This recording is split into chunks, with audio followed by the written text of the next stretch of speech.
Hello foodies, welcome to guys kitchen. ಇವತ್ತು ಅವರೆಕಾಳಿಂದ ಉಪ್ಪಿಟ್ಟು ಮಾಡೋದು ಹೇಗಂತ ನೋಡ್ಕೊಳ್ಳೋಣ ಬನ್ನಿ. ಅವರೆಕಾಳು ಸೀಸನಲ್ಲಿ ತಪ್ಪದೆ ಮಾಡ್ತಕ್ಕಂಥ ರೆಸಿಪಿ ಉಪ್ಪಿಟ್ಟು. ಉಪ್ಪಿಟ್ಟಲ್ಲಿ ಎಷ್ಟೊಂದು ವಿಧಗಳು ನಾನು ಆಲ್ರೆಡಿ ಟ್ರೈ ಮಾಡಿ ಆ ರೆಸಿಪಿ ಎಲ್ಲನೂ ಅಪ್ಲೋಡ್ ಮಾಡಿದ್ದೀನಿ. ನೀವು ಒಮ್ಮೆ ಚೆಕ್ ಮಾಡಿ ಅಂತ ಹೇಳ್ತೀನಿ.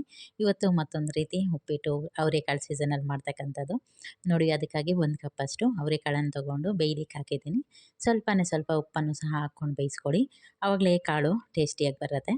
ನಂತರ ನೋಡಿ, ಇದಕ್ಕೆ ಒಂದು ಪ್ಯಾನ್ ಇಟ್ಕೊಂಡು ನಾವು ಅವರೆಕಾಳು ಯಾವ ಕಪ್ಪಲ್ಲಿ ತೊಗೊಂಡಿದ್ದೀವಿ ಅದೇ ಕಪ್ಪಲ್ಲಿ ರವೆನ ಸೇರಿಸ್ಕೊಂಡಿದ್ದೀನಿ. ಇದನ್ನು ಡ್ರೈ ರೋಸ್ಟ್ ಮಾಡ್ಕೊಳ್ಳೋಣ. ಸ್ವಲ್ಪ ಒಂದು ಮೀಡಿಯಮ್ ಟು ಲೋ ಫ್ಲೇಮ್ ಇಟ್ಕೊಂಡು 4-5 ನಿಮಿಷ ಇದನ್ನು ಫ್ರೈ ಮಾಡಿಕೊಂಡ್ರೆ ಆಯಿತು.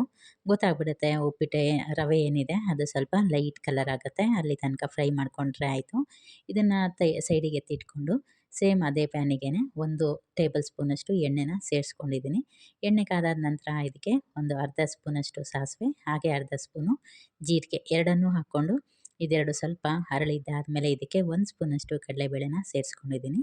ಹಾಗೆ 1/4 ಸ್ಪೂನಷ್ಟು ಉದ್ದಿನಬೇಳೆನೂ ಸಹ ಸೇರಿಸ್ಕೊತಾ ಇದ್ದೀನಿ. ಇದೆಲ್ಲನೂ ಲೋ ಫ್ಲೇಮಲ್ಲಿ ಇಟ್ಕೊಂಡು ಚೆನ್ನಾಗಿ ಹದವಾಗಿ ಕಾಳನ್ನು ಫ್ರೈ ಮಾಡ್ಕೋಬೇಕಾಗತ್ತೆ.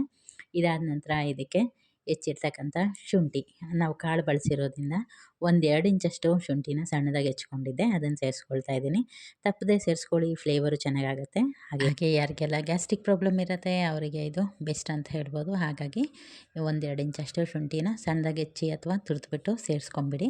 1-2 ನಿಮಿಷ ಅದನ್ನು ಬಾಡಿಸ್ಕೊಂಡಾದ್ಮೇಲೆ 1 ಎಸಳಷ್ಟು ಕರಿಬೇವು, ಹಾಗೆ ನೀವು ಖಾರ ಹೇಗೆ ತಿಂತೀರಾ ಅದ್ರ ಪ್ರಕಾರ ಹಸಿಮೆಣಸಿನ್ಕಾಯಿ ಹಾಗೆ ಈರುಳ್ಳಿ ಎಲ್ಲನೂ ಸೇರಿಸ್ಕೊಂಡು ಇದನ್ನು ಫ್ರೈ ಮಾಡ್ಕೋಬೇಕಾಗತ್ತೆ. ಇದೆಲ್ಲ ಸ್ವಲ್ಪ ಬೆಂದಾದಮೇಲೆ ಇದಕ್ಕೆ ಒಂದು ಅರ್ಧ ಕ್ಯಾರೆಟ್ ಅಷ್ಟು ನಾನು ಸಣ್ಣದಾಗಿ ಹೆಚ್ಚಿಟ್ಕೊಂಡಿದ್ದೆ, ಅದನ್ನು ಸಹ ಸೇರಿಸ್ಕೊಳ್ಳೋಣ. ತುಂಬ ತರಕಾರಿಗಳನ್ನು ಸೇರಿಸ್ಕೋಬೇಡಿ, ಇದರಲ್ಲಿ ಮೇಯ್ನ್ ಇಂಗ್ರೀಡಿಯೆಂಟ್ ಬಂದು ಅವರೆಕಾಳೇ ಆಗಿರಬೇಕು. ಎವ್ರಿ ಬೈಟಲ್ಲೂ ಅವರೆಕಾಳು ಸಿಗಬೇಕು, ಆವಾಗಲೇ ಅವರೆಕಾಳು ಉಪ್ಪಿಟ್ಟಿಗೆ ಒಂದು ಟೇಸ್ಟ್ ಕೊಡೋದು. ಈಗ ರುಚಿಗೆ ತಕ್ಕಷ್ಟು ಉಪ್ಪನ್ನು ಸೇರಿಸ್ಕೊಳ್ತಾ ಇದ್ದೀನಿ. ಇಲ್ಲಿ ಕಲ್ಲುಪ್ಪನ್ನು ಹಾಕ್ಕೊಂಡಿದ್ದೀನಿ ನಾನು, ನಿಮ್ಮ ಮನೇಲಿ ಯಾವ್ದು ಬಳಸ್ತೀರಾ ಅದನ್ನು ಸೇರಿಸ್ಕೊಳ್ಳಿ. ಹಾಗೆ 1/4 ಸ್ಪೂನಷ್ಟು ಅರಿಶಿಣದ ಪುಡಿ, ನಂತರ 1 ಪಿಂಚಷ್ಟು ಇಲ್ಲಿ ಹಿಂಗನ್ನು ಸಹ ಯೂಸ್ ಮಾಡ್ಕೊಂಡಿದ್ದೀನಿ. ತಪ್ಪದೆ ಇದನ್ನು ಸಹ ಆ್ಯಡ್ ಮಾಡ್ಕೊಳ್ಳಿ. ಇದಾದ ನಂತರ ಚೆನ್ನಾಗಿ ಫ್ರೈ ಮಾಡ್ಕೊಳ್ಳೋಣ. ಹಾಗೆ ಒಂದು ಅರ್ಧ ಟೊಮೊಟೊನ ಸೇರಿಸ್ಕೊಂಡಿದ್ದೆ.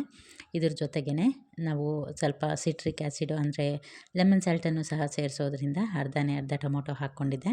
ಈಗ ಲಿಡ್ನ ಕ್ಲೋಸ್ ಮಾಡಿ 3 ನಿಮಿಷ ಇದನ್ನು ಚೆನ್ನಾಗಿ ಹಬೆಯಲ್ಲೇ ಬೇಯಿಸ್ಕೊಂಬಿಡೋಣ.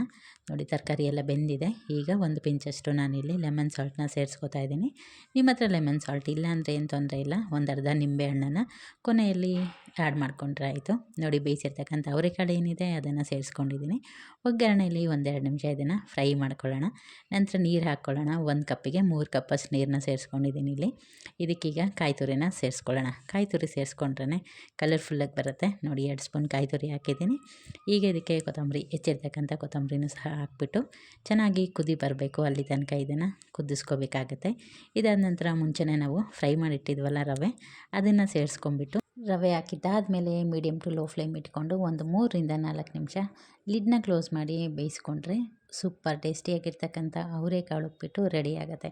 ನೀವು ಕೂಡ ಟ್ರೈ ಮಾಡಿ ಆದಮೇಲೆ ಹೇಗಾಗಿತ್ತು ಅನ್ನೋದು ತಿಳಿಸೋದನ್ನು ಮರಿಬೇಡಿ. Thank you.